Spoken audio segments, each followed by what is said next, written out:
جن کا رتبہ ہے سوا، ان کی سوا مشکل۔ تو ہم کسٹوڈین ہیں اس ڈیوائن میسج کے، گائیڈنس کے، رحمت للعالمین کی رحمت للعالمینی صلی اللہ علیہ وسلم، اس کے امین ہم ہیں۔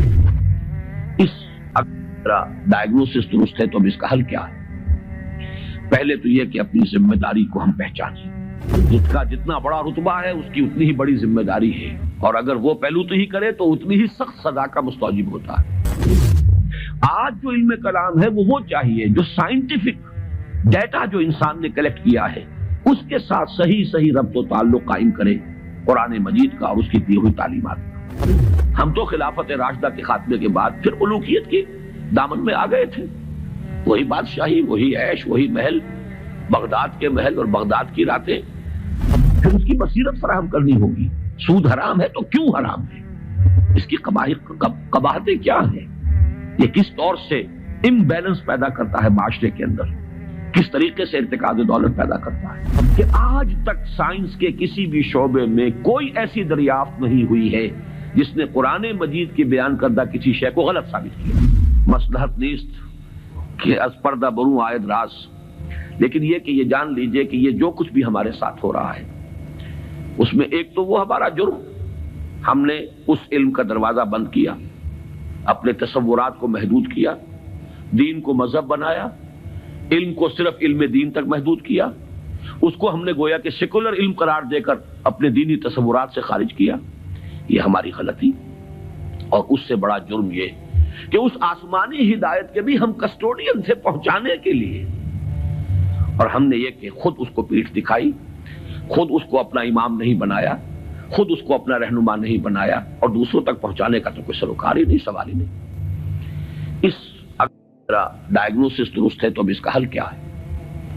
پہلے تو یہ کہ اپنی ذمہ داری کو ہم پہچانیں۔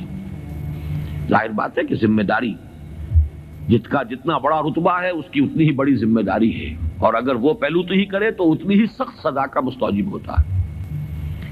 کمتر درجے کی ذمہ داری ہے، کوتاہی بھی ہو گئی ہے تو کمتر درجے کی سزا کفایت کر جائے گی۔ رتبہ بڑا ہے، جن کے رتبے ہیں بڑے ان کی سوا مشکل ہے، جن کا رتبہ ہے سوا ان کی سوا مشکل ہے۔ تو ہم کسٹوڈین ہیں اس ڈیوائن میسج کے، گائیڈنس کے، رحمت للعالمین کی رحمت للعالمینی صلی اللہ علیہ وسلم، اس کے امین ہم ہیں۔ لہذا پہلا کام تو یہ ہے ہمارے سامنے کہ اس علم کے اندر، جس کے لیے میں اب ایک لفظ استعمال کر رہا ہوں، اسلامائزیشن آف نالج، علم کو دوبارہ مسلمان کرو۔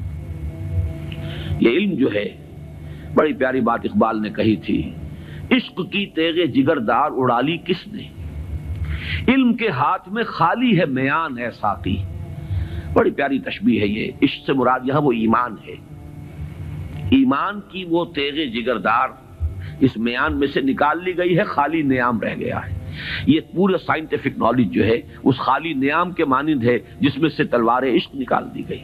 یہی تلوار عشق اس میں دوبارہ داخل کر دی جائے، ایمان کو اس علم کے ساتھ اگر شامل کر دیا جائے تو در حقیقت سارے مسائل کا حل ہو جائے گا۔ تو پہلا کرنے کا کام یہ ہے کہ وہ فلسفہ، وہ حکمت، وہ علم جو انسان نے اپنی سورسز کے ذریعے سے حاصل کیا، اس کا صحیح ربط اور تعلق قائم کیا جائے اس علم سے جو وحی کے ذریعے سے انسان تک پہنچا۔ ان کے آپس میں ریکنسائل کرنا، ان کے فصل اور بود کو دور کرنا، اور اس میں قرآن کا دعویٰ ہے۔ اور جو تھوڑی سی بھی واقفیت رکھتے ہیں، واقعہ یہ ہے، مورس بکائی نے پوری کتاب لکھ دی کہ آج تک سائنس کے کسی بھی شعبے میں کوئی ایسی دریافت نہیں ہوئی ہے جس نے قرآن مجید کی بیان کردہ کسی شے کو غلط ثابت کیا ہو۔ یہ بہت بڑا معجزہ ہے۔ جیسے قرآن کے اعجاز کا اس وقت سب سے بڑا مظہر کیا تھا کہ تمہارے ہاں بڑے سے بڑے فصیح اور بلیغ اور بڑے بڑے خطیب اور شاعر موجود ہیں، اس قرآن جیسا کلام موضوع کر کے لے آؤ۔ اگر تمہارا خیال ہے کہ یہ اللہ کا کلام نہیں، محمد کا اپنا کمپوزڈ کلام ہے، تو لے آؤ، فاتو بسورۃ من مثلی۔ اور کوئی جھوٹ موٹ کو بھی کوئی جرت نہیں کر سکا، اتنی ان کے اندر کم سے کم شرافت تھی، کوئی جھوٹ موٹ کو بھی سامنے نہیں آیا کہ کہتا کہ یہ ہے، میں کلیم کرتا ہوں کہ یہ قرآن جیسا ہے۔ اسی طرح آج کا سب سے بڑا معجزہ یہ ہے کہ قرآن مجید 1400 برس قبل کی کتاب، اور آپ کے ساتھ علم میں ہوگا ٹورنٹو میں کینیڈا میں جو وہاں کی یونیورسٹی ہے اس میں جو ایمبریولوجی کے جو سب سے بڑے ماہر ہیں جن کی کہ ٹیکسٹ بک پوری دنیا میں چل رہی ہے ایمبریولوجی کی، علم جنین، حیران رہ گیا ہے وہ شخص کہ 1400 برس قبل جبکہ ابھی مائکروسکوپ کا کوئی وجود نہیں تھا، اتنی کریکٹ ڈسکرپشن ایمبریولوجی کے سٹیجز، اس قدر صحیح اس کی جو ہے ڈسکرپشن، یہ ڈسکرپشن کہ بچہ جو ہے ماں کے پیٹ میں 3 جھلیوں کے اندر 3 دیواروں فی ظلمات ثلاث پرورش پاتا ہے۔ ابھی تو کوئی ڈسیکشن نہیں ہوئی تھی ہیومن باڈی کے، یہ جو فزیولوجی ہے اور اناٹومی بھی اس کا علم انسان کو نہیں تھا، یہ حقائق کیسے آئے؟ اسی لیے قرآن کہتا ہے، اس کا دعویٰ ہے سنریہم آیاتنا فی الآفاق وفی انفسہم حتی یتبین لہم انہ الحق، قریب انہیں دکھائیں گے اپنی نشانیاں اور آیات، آفاق میں بھی، ان کے اپنے اندر، اپنے نفس میں بھی، یہاں تک کہ یہ بات بالکل ثابت ہو جائے گی کہ قرآن حق ہے۔ پہلے ہمیں اسے برنگ آؤٹ کرنا ہے، اس کو سامنے لانا ہے، پھر یہ کہ وہ حکمت اور فلسفہ اور ادھر سے ایمان، جس کو کبھی مولانا روم نے کہا تھا چند خانی حکمت یونانیہ حکمت ایمانی آرا ہم بخواں، کب تک یونانیوں کی حکمت پڑھتے رہو گے، اس کا فلسفہ پڑھتے رہو گے؟ کبھی قرآن کا فلسفہ، قرآن نے جو حکمت سکھائی ہے اسے بھی پڑھو۔ یہ ریویلڈ نالج ہے، یہ ریویلڈ وزڈم ہے، یہ ایکوائرڈ نالج ہے، یہ ایکوائرڈ وزڈم ہے۔ ان دونوں کے درمیان ربط قائم ہونا چاہیے، جو علم کلام کا موضوع رہا ہے ہمیشہ۔ آج ضرورت ہے ایک نئے علم کلام کی، اس لیے کہ وہ قدیم علم کلام جو تھا وہ اس فلسفے کے حوالے سے تھا جس کی بنیاد منطق تھی۔ آج جو علم کلام ہے وہ چاہیے جو سائنٹیفک ڈیٹا جو انسان نے کلیکٹ کیا ہے اس کے ساتھ صحیح ربط و تعلق قائم کرے قرآن مجید کا اور اس کی دی ہوئی تعلیمات کا۔ اس سے یہ ہے کہ یہ گیپ جو ہے وہ برج ہوگا اور اس کے اندر ایک توحید کا رنگ پیدا ہوگا بجائے سنویت کے، یہ علم اور یہ علم اور۔ ایک بڑی سادہ سی مثال میں آپ کو دے رہا ہوں، ایک بڑے نیک نوجوان تھے، یہ کوئی 10-15 سال پرانی بات بتا رہا ہوں، MSc باٹنی انہوں نے کیا، ریلیجس ایکٹیوسٹ، بڑے میدان میں مذہب کے لیے بڑے جوش و خروش سے کام کرنے والے۔ میں نے ان سے پوچھا کہ آپ کا کیا خیال ہے ڈاروین کے نظریے کے بارے میں؟ کہنے لگے کفر ہے۔ میں نے تھوڑا سا پاز کیا، میں نے کہا ٹھیک ہے وہ کفر تو ہے، لیکن تم نے کیا ہے، وہ مجھ سے کافی چھوٹے ہیں عمر میں نے کہا تم نے کیا ہے MSc باٹنی، مجھے تو اس حوالے سے بتاؤ کہ جو اس بایولوجی کے فیلڈ میں اس کے لیے جو دلائل ہیں، جو اس کے لیے شہادتیں ہیں، جو اس کے لیے ثبوت دیے گئے ہیں، ان کے بارے میں کیا رائے ہے؟ تو بلیو می ان کا جواب یہ تھا وہ تو بہت کنونسنگ ہے۔ یہ ہے وہ سپلٹ پرسنالٹی، ایک شے جو بڑی کنونسنگ ہے، MSc باٹنی کی ہے، اس میں جو کچھ پڑھا ہے اس کی روح سے وہ سمجھ رہے ہیں کہ ڈاروین کا نظریہ ارتقاء بڑا کنونسنگ، اس کے لیے مواد موجود ہے، دلائل ہیں، شواہد ہیں، لیکن ہے کفر۔ یہ سپلٹ پرسنالٹی، دماغ کے ایک گوشے میں ایک چیز ہے، دوسرے گوشے میں دوسری چیز ہے۔ یہ سپلٹ پرسنالٹیز دنیا میں کوئی کام نہیں کر سکتی۔ کمپوزڈ پرسنالٹیز، ایک وحدت جس کو کہا ہے قرآن نے علی وجہ البصیرت قل ھذہ سبیلی ادعو الی اللہ علی بصیرۃ انا ومن اتبعنی، اے نبی کہہ دو یہ میرا راستہ ہے، میں اللہ کی طرف بلا رہا ہوں، تو اندھیرے میں ٹامک ٹوئیاں نہیں مار رہا ہوں، علی وجہ البصیرت، نہ صرف میں بلکہ میرے ساتھی جو میرا اتباع کر رہے ہیں وہ بھی دونوں آنکھوں سے راستہ دیکھ کر چل رہے ہیں اور بلا رہے ہیں اگر اس راستے کی طرف تو علی وجہ البصیرت بلا رہے ہیں۔ پہلا تو یہ پرابلم ہے ہمارا اور یہ بہت بڑا چیلنج ہے۔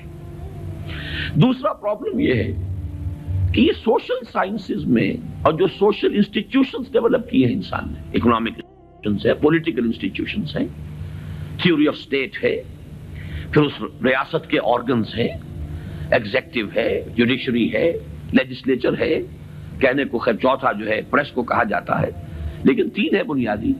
یہ جو نوع انسانی نے جیسے سائنٹیفک ترقی کی ہے اسی طریقے سے انسٹیٹیوشنز ڈیولپ کیے ہیں، بڑی قربانیاں دی ہیں۔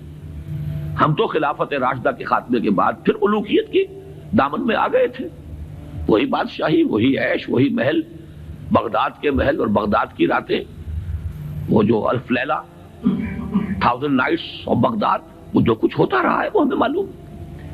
یہ تو یورپ والوں نے خون دیا ہے، انہوں نے جانیں دی ہیں، انہوں نے اسٹرگل کی ہے، تب بادشاہوں کے کلچز سے اپنے آپ کو چھڑایا ہے، انسٹیٹیوشنز ڈیولپ کیے ہیں. لیکن یہ کہ ان انسٹیٹیوشنز کو اب یا تو یہ ہے کہ بالکل ایک مرعوب ذہنیت کے ساتھ، ڈیفیٹسٹ مینٹیلٹی کے ساتھ جوں کا تو ہم ایکسپٹ کر رہے ہیں، یا یہ کہ ٹوٹلی ریجیکٹ کر رہے ہیں. حالانکہ دونوں چیزیں اللاجیکل ہیں. اس میں تجزیہ کرنا ہوگا کیا صحیح ہے کیا غلط ہے، کیا چیز کمپیٹیبل ہے دین کے ساتھ کیا نہیں ہے. پھر اس کی بصیرت فراہم کرنی ہوگی. سود حرام ہے تو کیوں حرام ہے، اس کی قباحتیں کیا ہیں، یہ کس طور سے امبیلنس پیدا کرتا ہے معاشرے کے اندر، کس طریقے سے ارتکاز دولت پیدا کرتا ہے، اور اس سے پھر فساد پیدا ہوگا. آخر کمیونزم بھی یوں ہی تو نہیں آ گیا تھا. It was not a bolt from the blue. یہ ریئیکشن تھا کیپٹلزم کا. اور اگر کیپٹلزم اور ننگا کیپٹلزم جاری رہا تو پھر کسی اور ریئیکشن کو وہ جنم دے گا. اسی کی کوکھ سے کوئی اور اینٹی تھیسس وجود میں آ جائے گا. جیسے ابھی آپ نے وہ کے جی بی کے کوئی بڑے ڈبل ایجنٹ کا ابھی انٹرویو آپ نے پڑھا ہوگا، 1-2 دن پرانی بات ہی ہے. اس نے یہ کہا ہے کہ یہ ایک تجربہ تھا، ناکام ہو گیا، لیکن میں اس کے اوپر شرمندہ نہیں ہوں. یہ ایک بہت اچھا کام تھا جو ہو رہا تھا، اور یقیناً بہت خیر اس سے وجود میں آیا ہے. بہرحال انسان پھر تجربہ کرے گا. اس اعتبار سے دوسری ذمہ داری ہماری یہ ہے جو قرآن کے حامل ہیں، حامل قرآن. اگرچہ مجھے شعر یاد آیا اقبال کا، جانتا ہوں میں یہ امت حامل قرآن نہیں ہے، وہی سرمایہ داری بندہ مومن کا دین. جانتا ہوں میں کہ مشرق کی اندھیری رات میں بے ید بیضا ہے پیران حرم کی آستی. تو حقیقت تو وہ ہے جو اقبال نے کہی ہے. لیکن بہرحال سو کالڈ حامل قرآن تو ہم ہیں نا، قرآن کو ماننے والے.